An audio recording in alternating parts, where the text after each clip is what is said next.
Hello, hello, hello. How are you guys doing today? Okay, so as I finish up my day of filming videos, well, hello, mister. How are you, little fuzzhead?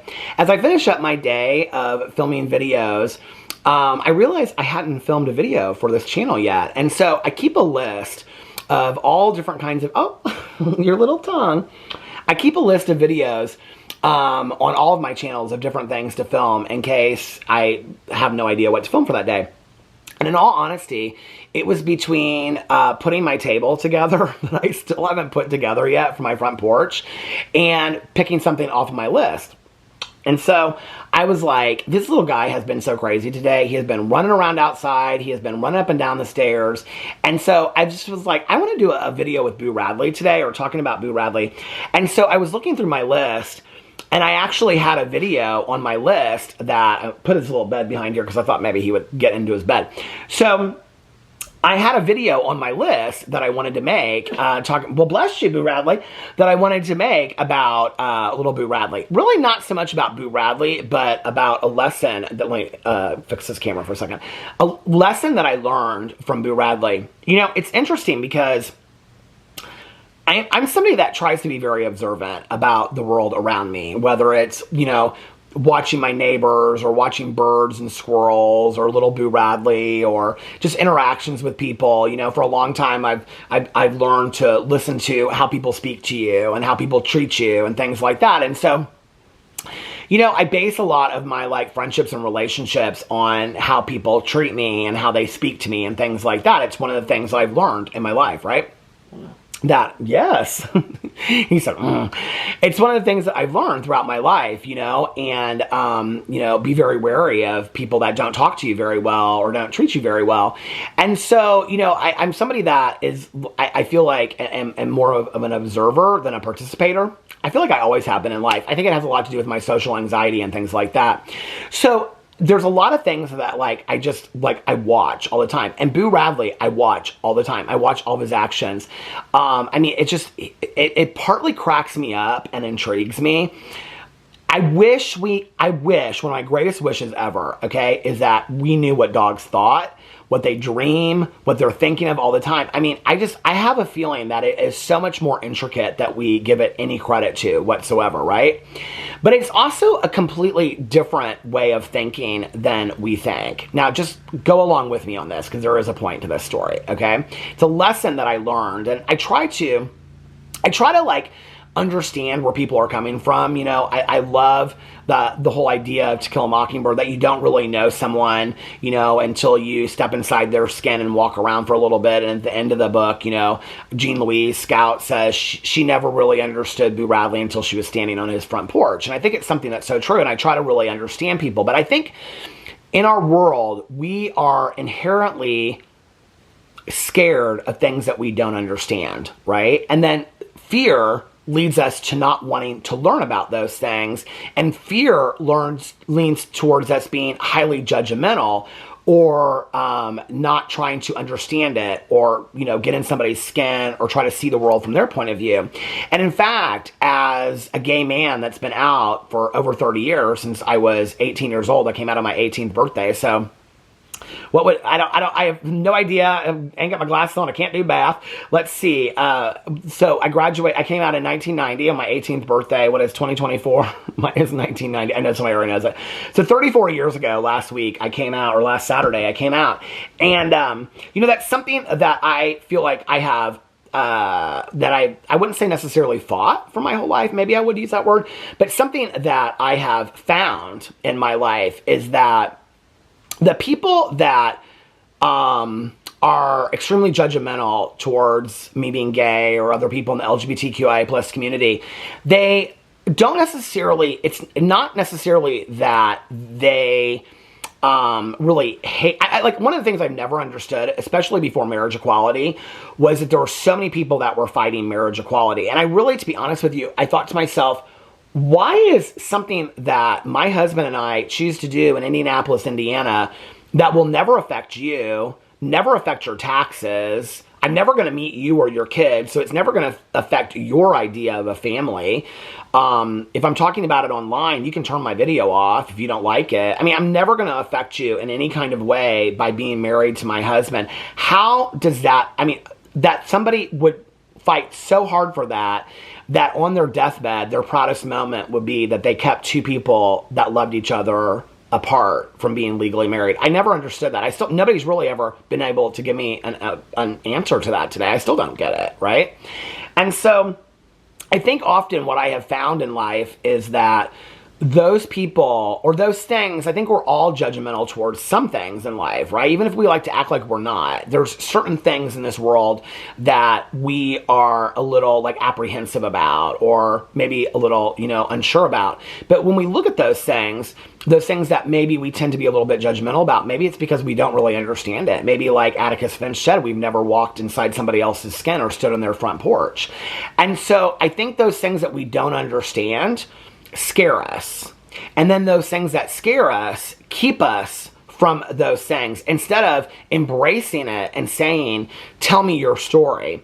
One of the things is I've really noticed, especially since being on YouTube, it's not really something I ever thought about before being on YouTube, is that we've stopped having conversations with people, right? I mean, I can remember when back in the day, before I was sober, after I got sober, having conversations till 4 o'clock in the morning with people, talking about all kinds of things, We didn't hate each other for it.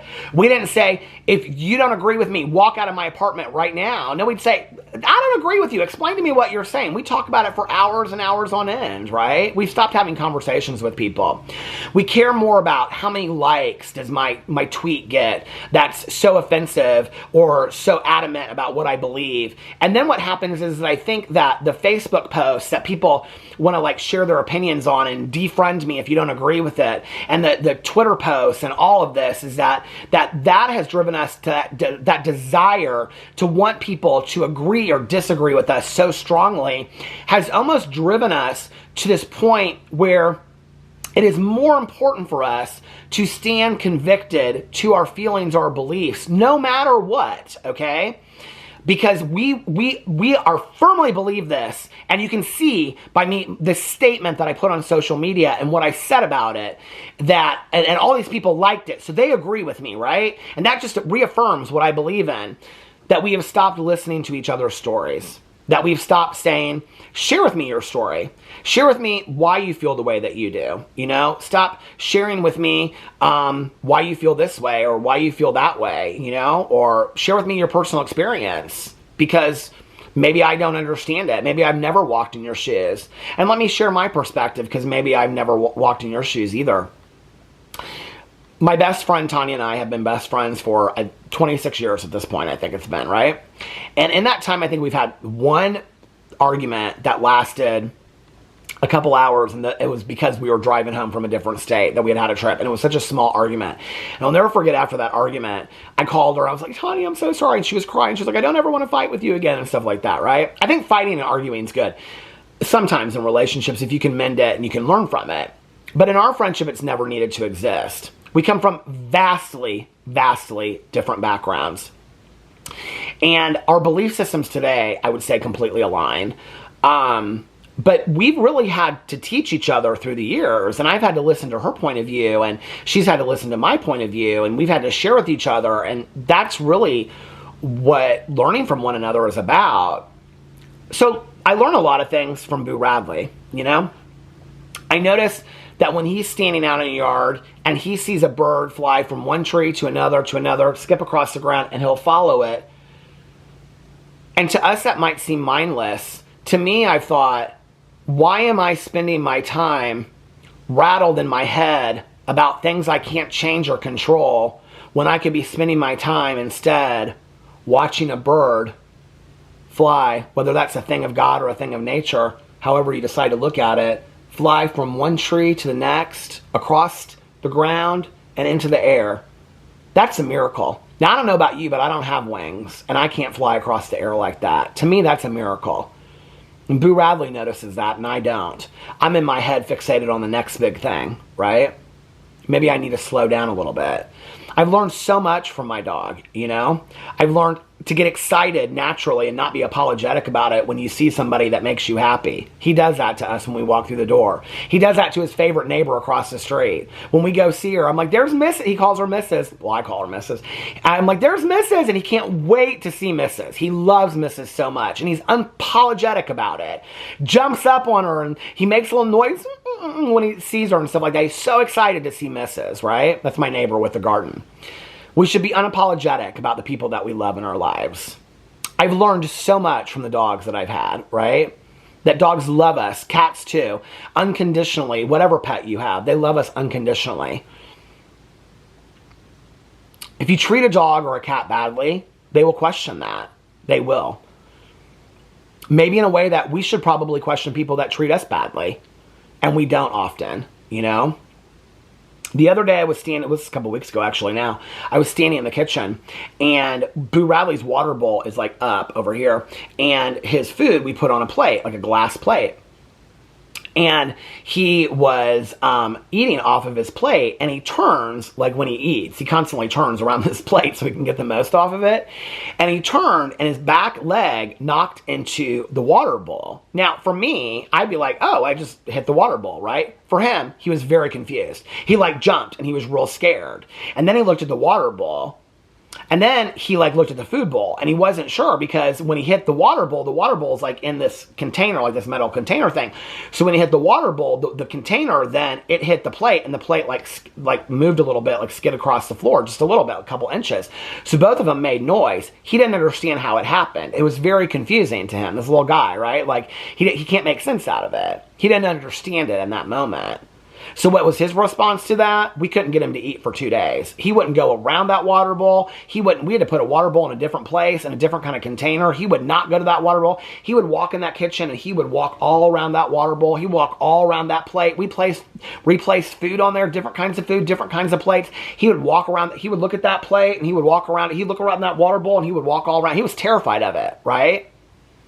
And I'm sitting there watching him as he did it on the second day and I'm like, and isn't that what we do to people?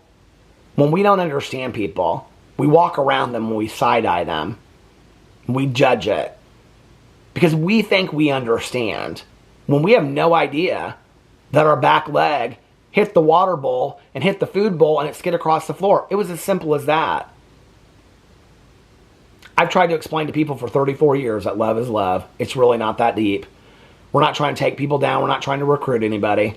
We just want to be respected. I don't even care if you respect me, in all honesty. Just let me live my life. Just let me love who I want to love.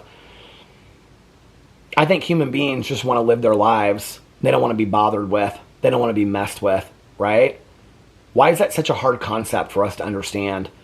Why do we have to force down our throats, other people's throats, our beliefs and our systems, right?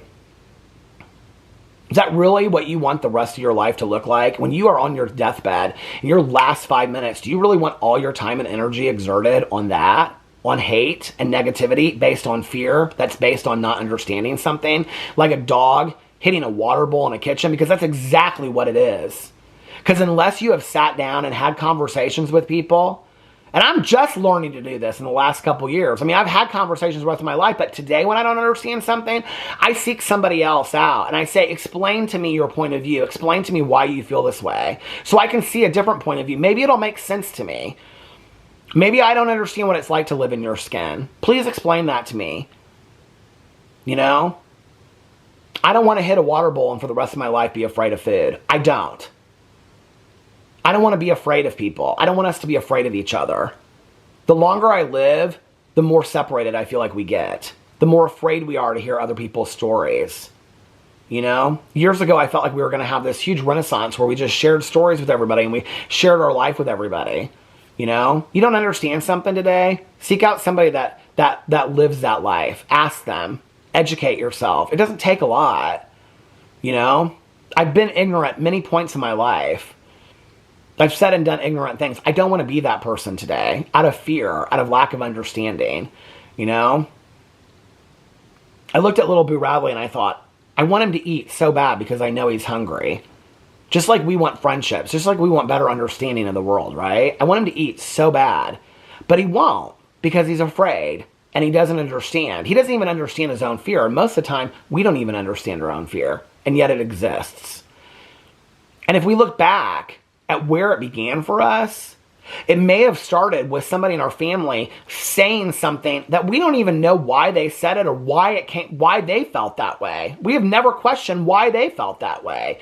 But they said it, it stuck, we believed it, it was us kicking the water bowl. Where does it start? Where does it end? And I'm not just talking about being gay. I'm talking about any issue in this world, right? We've stopped having conversations with people. And we've just chosen to live in fear. And I don't know about you, but I don't want to live in fear for the rest of my life. I want to eat from that plate.